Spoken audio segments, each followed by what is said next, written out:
திண்டுக்கல் திமுக நிர்வாகிகளுடன் திமுக தேர்தல் ஒருங்கிணைப்பு குழு மேற்கொண்ட ஆலோசனை நிறைவு பெற்றுள்ளது.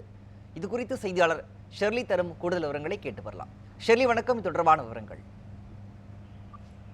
நாடாளுமன்ற தேர்தல் வர இருப்பதை ஒட்டி திமுக சார்பில் ஒவ்வொரு நாடாளுமன்ற தேர்தல் தொகுதிக்குட்பட்ட நிர்வாகிகளுடன் பேச்சுவார்த்தை என்பது திமுகவால் அமைக்கப்பட்டிருக்கக்கூடிய அந்த ஒருங்கிணைப்பு குழு சார்பாக மேற்கொள்ளப்பட்டு வருகிறது.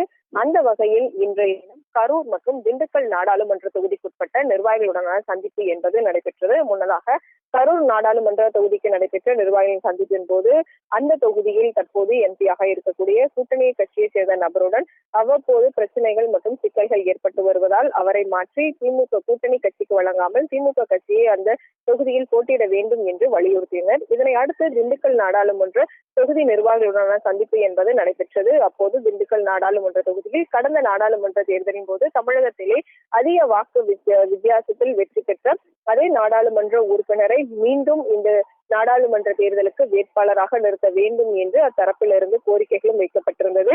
இருப்பினும் தேர்தல் தொடர்பான அந்த வேட்பாளர்கள் அனைவரையும் தலைமைதான் அறிவிக்குவார்கள் என்றும் அனைவரும் ஒன்றிணைந்து உள்ளூர் கட்சியில் இருக்கக்கூடிய பிரச்சனைகளை மறைந்து ஒன்றிணைந்து இந்த தேர்தலில் செயல்பட்டு வெற்றி பெறுவதற்காக உழைக்க வேண்டும் என்று ஒருங்கிணைப்பு குழுவின் சார்பில் வலியுறுத்தப்பட்டிருக்கிறது. விவரங்களுக்கு நன்றி ஷெர்லி.